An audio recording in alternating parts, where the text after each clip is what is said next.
I have a million things going on in my life right now and do not have the time to look nice and have a pretty background because I just have way too much going on.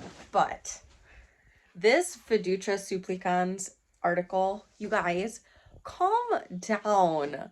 What is going on that people are unable to try to find middle ground, to understand that just because somebody is living sinfully, choosing to live in a way that they're somehow lesser than or aren't worthy of grace or aren't able to ever experience conversion or make a choice that they would stop living in a certain way or maybe want to stop living in a certain way and not know how, so they're going to continue living in this way. Like, there is nothing in that article that condones same-sex marriage. Like, it is very explicitly stated that right now something is being called marriage that is not marriage, that sacramental marriage can only ever be between a man and a woman that is open to life. Like, it is very explicitly in that article, all of these things, that it is going to be preserved what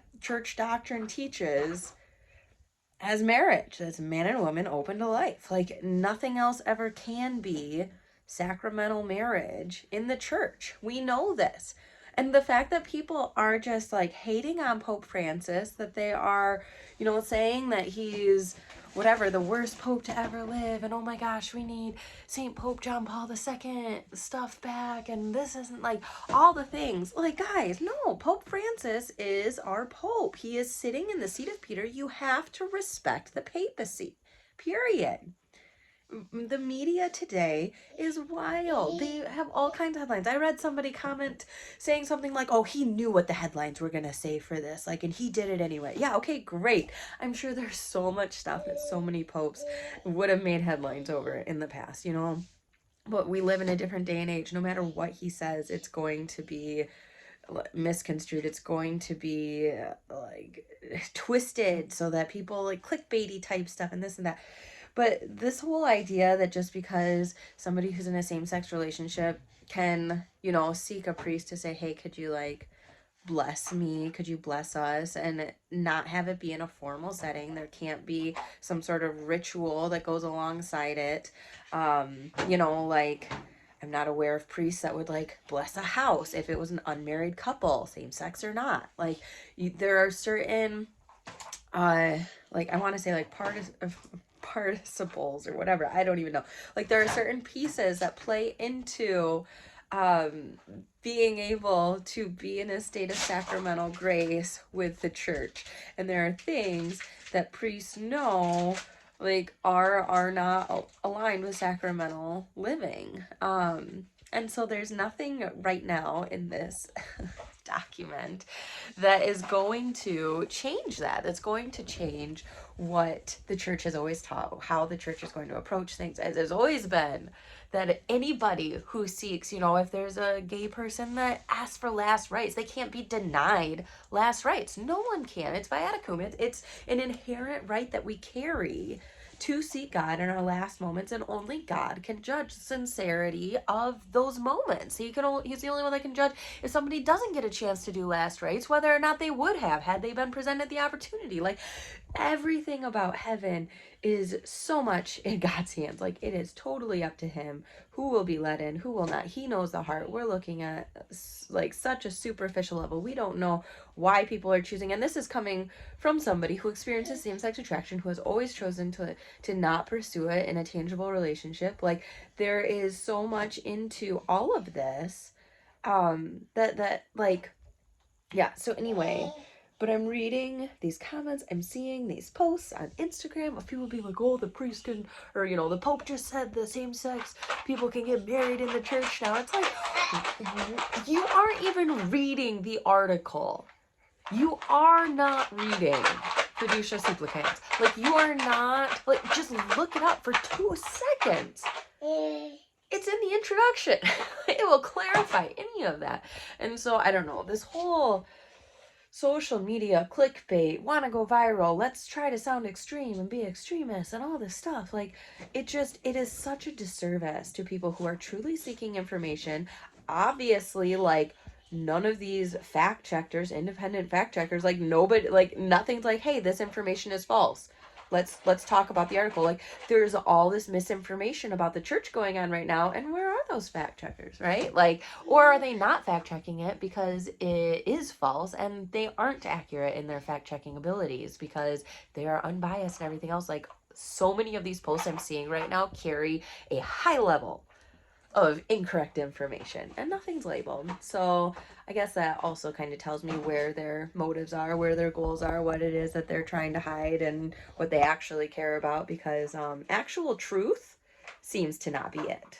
So anyway, I just wanted to get on here because I know a lot of people, like, you used to come to me to ask me questions about this kind of stuff, and I'd probably be happy to do a follow-up video on it that's a little more formal if you guys want, you know, referencing different things. I know there are a lot of questions surrounding homosexuality and heterosexuality and how these different things are ingrained in our lives and in our experiences and all these things, and I've been thinking a lot about original sin and, you know, how much we have to deny ourselves and dust to self, come as we are, don't expect to stay that way, all of these things, right? Like there's so much about the Christian walk that has to do with like dying to ourselves and looking beyond ourselves, that it's just you know, it's a lot, and it's never ending, and it's not exclusive or you know, pivoting around this one particular sin in any capacity. Like I think that we all have our own things that we struggle with most inherently, right? Especially if it's something that we've fallen into in the past. And so yeah, because I've talked about that a lot too, right? Past vices and their effects on us. So anyway, I have a little baby sorting Christmas presents for me here in front of me in my office, because I just wanted to step in here for a hot sec and just touch base about this whole thing, because it is blowing up right now and it is absolutely ridiculous. I like want to do a skit almost of all the extreme things that people are saying and being that middle ground, you know, because right now in the church you do have the authoritarians who are like, no, you can't bless these people, like they're totally all rules, no love. And then you have the other side that's like all love, no rules. We're like, no, just let them get married, it's fine, like what is the problem, right? And so you have, there's a balance. That's the authoritative approach. That's what I am like all about, and I've really come to an understanding of being like, oh, that is, you know, how I view life. It's like, let's love each other, and like there's fundamental love and care and dignity and respect, and like the true meaning of love the sinner and hate the sin, right? Because that's like what we do for ourselves. Like I truly feel that I love myself, and there are pieces